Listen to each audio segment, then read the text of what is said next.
Welcome to Aadya TV. మనతో పాటు BRS senior నాయకురాలు రజని సాయి చంద్ గారు ఉన్నారు. ఆమెను అడిగి తెలుసుకునే ప్రయత్నం చేద్దాం. చెప్పండి మేడం, ఈరోజు బీఆర్ఎస్ పార్టీ తలపెంచడంతో ఇక్కడ బీఆర్ఎస్ పార్టీ నుండి చాలా మంది కూడా ఇక్కడ పెద్ద ఎత్తున బస్ భవన్ ముట్టడి చేయడం ప్రయత్నం చేస్తున్నారు. ఎందుకు, ప్రధాన కారణం ఏంటి? ఒకటి, ఈరోజు బస్ ఛార్జీలు పెంచిన విధానం చూస్తే 5 సార్లు బస్ ఛార్జీలు పెంచడం జరిగింది. సరే, మహిళలకు మహాలక్ష్మి పేరుతోటి మీరు ఉచిత బస్సు ఇస్తే మరి మహాలక్ష్మి బిల్లు ఆర్టీసీకి ఎంత కట్టారు? ఆర్టీసీని ఎందుకు నిర్వీర్యం చేస్తున్నారు? ఒకటి, ఈరోజు మహిళలకు ఉచితం ఇస్తున్నాం అనే పేరుతోటి ఆ ఛార్జ్ కూడా ఇంట్లో ఉన్న మెన్ మీద, ఎందుకంటే ఆర్థిక భారం కుటుంబంలో ఎవరి మీద పడ్డా కదా ఆ కుటుంబం మొత్తానికి పడ్డట్టే. కాబట్టి ఈ మహిళకు ఫ్రీ ఇస్తున్న పేరుతోటి ఈరోజు డబల్ ఛార్జీలు పెంచి మళ్ళీ వాళ్ళ నుంచి వసూలు చేయడాన్ని, ఆర్థికంగా ప్రజల మీద భారం వేయడాన్ని, ప్రజల నడ్డి విరిచే విధంగా నిర్ణయాలు తీసుకోవడాన్ని, మొత్తంగానే ఆర్టీసీని పూర్తిగా నిర్వీర్యం చేయడానికి అనేక రకాలుగా అమ్మే ప్రయత్నం చేయడాన్ని, దీనికన్నిటికీ ఖచ్చితంగా రేవంత్ రెడ్డి గారు ఒక్కొక్క వ్యవస్థను నిర్వీర్యం చేసుకుంటూ వెళ్ళిపోతున్నారు. అందులో భాగంగానే ఆర్టీసీ అనేది ఎన్నో చోట్ల ఆర్టీసీ అమ్మకానికి కూడా పెట్టిన సందర్భాలను చూస్తున్నాము. కాబట్టి వాటన్నిటికీ వ్యతిరేకంగా ఈరోజు పెరిగిన బస్ ఛార్జీలకు, ఇంకెందుకంటే స్టూడెంట్ పాసులు కూడా ఇంతకుముందు పెంచడం జరిగింది.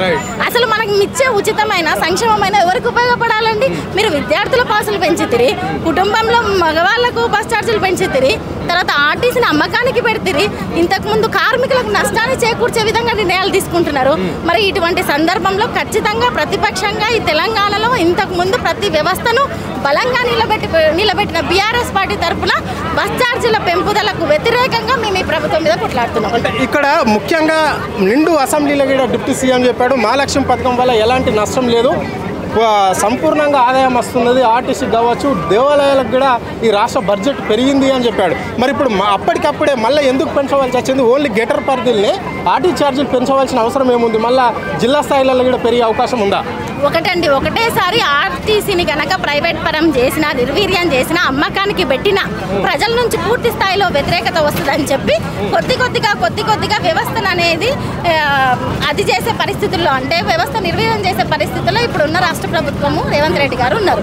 ఇప్పుడు అనేక సందర్భాల్లో మనం చూస్తున్నాం, ఆర్టీసీ బస్ ఛార్జీలు 50 పైసలు పెరిగితే కూడా ఎన్నో ఉద్యమాలు జరిగిన చరిత్రను చూస్తున్నాం. అటువంటిది ఈ రోజు ఎంత పెంచారు అనేది ఒక్కసారి చూడండి. ఒక్కొక్క ఏరియాకు వెళ్తుంటే ఒక ఏరియా నుంచి ఇంకొక 10 రూపాయలకు పైగా పెరిగిన సందర్భాన్ని చూస్తున్నాం. అంటే ఇంకా మహిళలకు ఫ్రీ ఇచ్చినంత మాత్రాన ఇంట్లో మళ్ళీ పురుషులకు ఫీజు అదే ఆర్టీసీ బస్ ఛార్జీ పెంచి ఇబ్బంది పెడితే ఆ భారం అంతా ఎవరి మీద పడుతుందండి?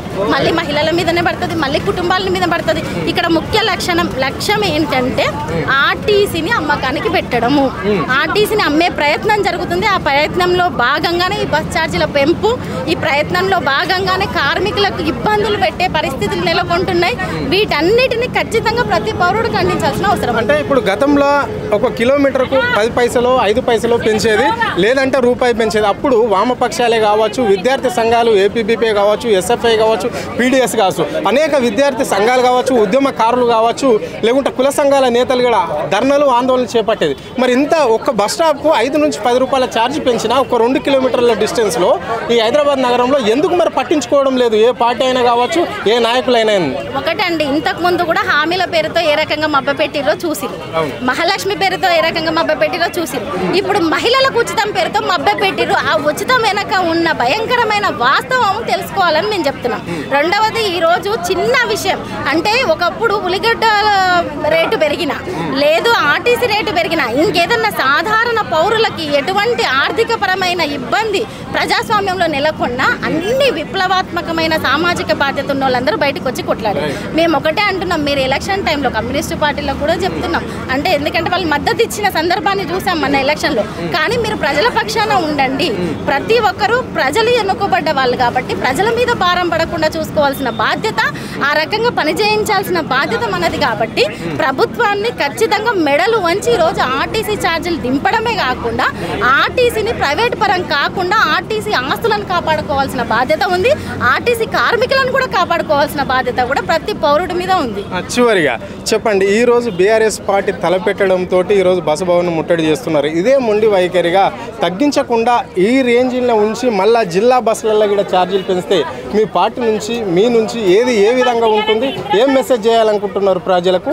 ఏంది మీ కార్యాచరణ ఏంటి? ఒకటండి, పెద్ద ఎత్తున ప్రతి జిల్లాలో పల్లె గ్రామాన నిరసనలు జరుగుతాయి. ఒకటి బీఆర్ఎస్ పార్టీ తరఫు నుంచి. రెండవది, ఎట్టి ఎట్టి పరిస్థితుల్లో ఈ రోజు మీరు ప్రైవేట్ పరం చేద్దామని లేకపోతే ఆర్టీసీని నష్టాల్లో చేకూర్చుదామని తీసుకునే ప్రతి నిర్ణయాన్ని ప్రతి పౌరుడికి అర్థమయ్యేటట్టు చేసి దాన్ని ఖచ్చితంగా మేము వ్యతిరేకిస్తాం, అడ్డుకుంటాం. ఇంకొకటి, ఈరోజు రాష్ట్ర ప్రభుత్వ వైఖరి చూస్తే ఒక్క వ్యవస్థ కాదండి, ప్రతి వ్యవస్థను, వ్యవసాయ రంగాన్ని నిర్వీర్యం చేసిర్రు, నీటిపారుదలను నిర్వీర్యం చేసిర్రు, ఆర్థిక శాఖనైతే భ్రష్టు పట్టించి ఎక్కడంటే అక్కడ అతి తక్కువ కాలంలో మీరు తీసుకొచ్చిన అప్పులను చూస్తున్నాం, ఆర్టీసీని నిర్వీర్యం చేసిర్రు.